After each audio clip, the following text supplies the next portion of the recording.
Well, the men's WWE Elimination Chamber match at 2025, March 1st, Saturday, coming to you live from Toronto.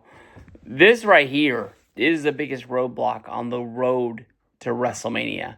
This here is a huge match. At one point, I was saying that I thought that this men's Elimination Chamber match was quite possibly one of the biggest matches that WWE's ever put into the Elimination Chamber. I'm not really quite sure, why, but Roman Reigns was left out of this match. That's a lot of huge star power. I don't want to knock Damian Priest. He's a really good superstar. I really like him.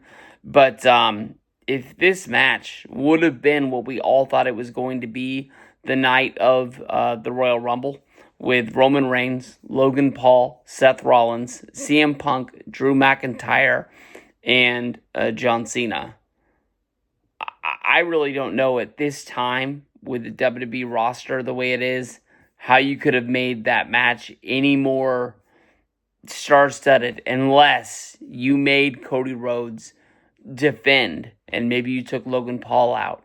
And then that's just gangbusters. I mean, I got stars coming out of my eyes thinking about that match.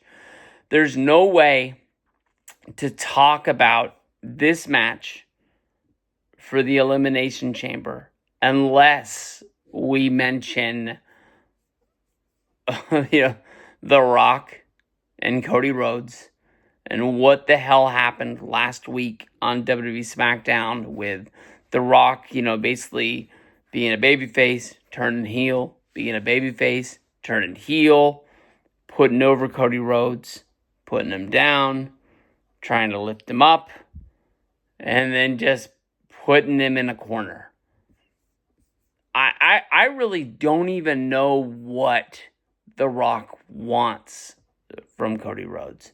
I don't know if he wants to be his manager. I don't know if he just wants to point and, say, do this, and he does that.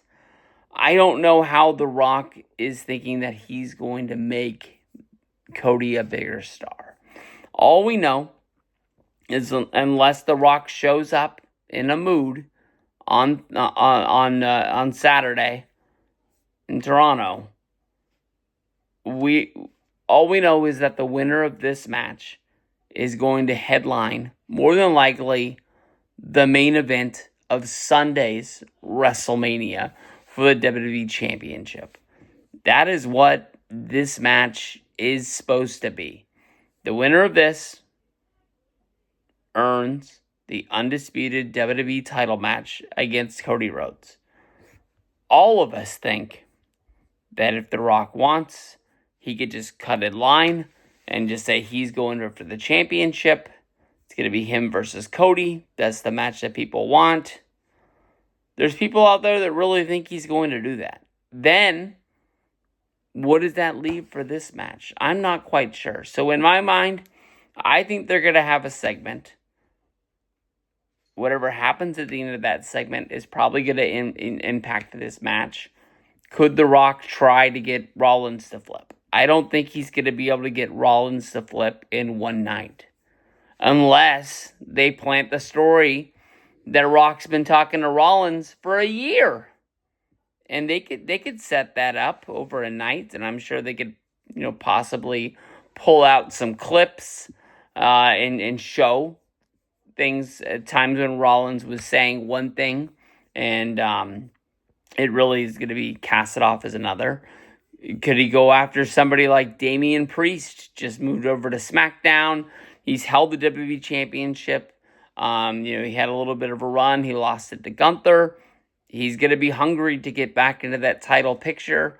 Is that something he would do? Definitely. Logan Paul would do anything to be a star as big as The Rock.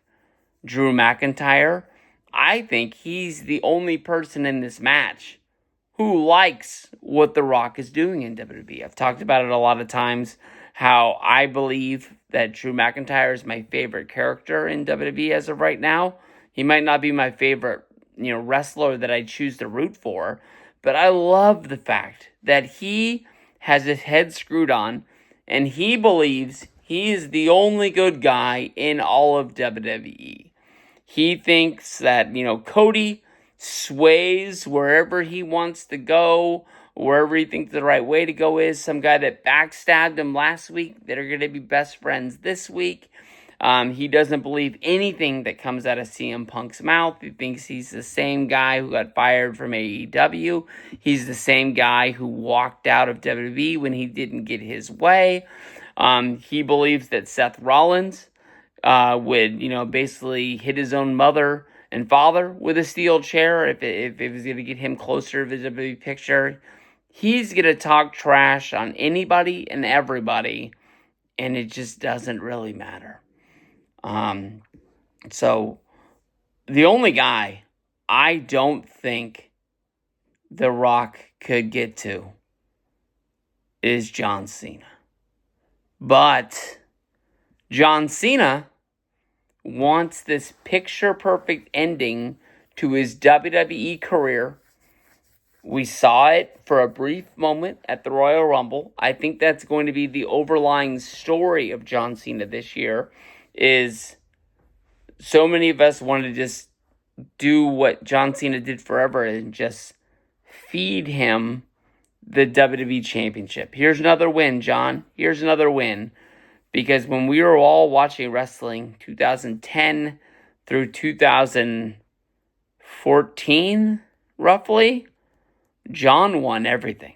It didn't matter the odds. It didn't matter what was stacked up against him. Cena just went out there, handled business, got the win, and that was all she wrote. So if John doesn't win this match, I think he's going to be down in the dumps like he was after WrestleMania 28. And he's honestly going to believe that promo that he gave us on the Raw debut on Netflix, that he hasn't won a match in 3 years. He's just here to, wave and say hi to the babies and, try to bring as many people back to wrestling and sell as many T-shirts and different NFL team colors that he can along the way to pad his pockets as well as WWE's and say, thank you very much. I'm going off to make movies. Hopefully you guys will go see him. I don't know. I think that we could get the closest to seeing John Cena turn heel this year. I don't think it's going to happen. But honestly, I really think that that we could.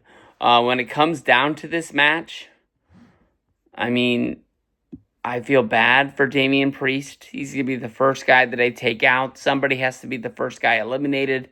I've also said that if Drew and Damian Priest are going to have a match at WrestleMania, at one point, a few weeks ago, that was the direction everybody thought they were going. I think Damian Priest would eliminate Drew McIntyre first, right off the bat. A lot like Edge got eliminated from the Chamber, and he at first so fast that everybody on the SmackDown roster was laughing at him, and then when it was time for the Raw Chamber at the end of the show, Edge showed them all. Came out there, jumped Kofi Kingston, jumped into the pod, started the match, and he won it. And by the end of the night, he was the new champion. Could The Rock take out Damian Priest, add himself into this match to make sure that he goes on to win it? If The Rock adds himself into the match, if you remember last year at WrestleMania in the main event, John Cena came down to take out Solo Sikoa. The Rock came down and took care of John Cena. I understand it was the end of the match. They were not the main story of the match. They were just trying to time it out that it all made sense. But Cena didn't even put up a fight. It was almost like he knew he lost from the second that they had the stare down. And it was all over. That was all she wrote. I don't know, man. If I'm making my overall pick right now, I'm just picking with my heart. I'm telling you the match that when it was first put up on the board and they said, this is probably what we're going to get for WrestleMania, and I said, that's the match that I want to see. I'm picking John Cena to win this match. I think he's going to be the overall victor. If we get Punk to win this match and it's Punk versus Cody, I walk out of there happy. If Drew wins it, I'm going to have a little bit of a question mark in the back of my head. If he's going to be joining up with The Rock. And then I'm going to be asking where we go from there with a lot of guys. And I'm ready for Raw on Monday. I'm ready for them to tell me the story, tell me what I'm seeing. If Logan Paul wins it, I'm going to come off just overall hugely surprised. And Seth is a guy. I think he could win this match. And we could have Seth versus Cody. Cody wouldn't even have the success that he's having if it wasn't for Seth last year. And is Cody going to repay the favor and have one hell of a match with him at this year's WrestleMania to see who the best of them two would be? We haven't seen Cody and Seth. Seth never, asked for a title shot. He never asked for anything other than the friendship of Cody Rhodes last year. And Cody kind of slapped him in the face by teaming up with Roman and helping out the bloodline. So there's bad blood there. I know that story's been told with Kevin Owens, but Seth probably has the same questions. But, we saw them in the ring on Monday, and Seth was telling Cody, I understand why you did what you did, and we'll have to see. I'm hoping tomorrow, SmackDown, I hope we see John Cena. He's unannounced. There's no picture. There's nothing put up on the website. But I hope he makes the trip over from Turkey. He's already there, so I'm hoping he just shows up one night ahead of time, and we get a little bit more added to the story. But as of right now, Cena's my winner. Going to WrestleMania versus Cody. But damn, we got to see what the hell's cooking with Cody and The Rock.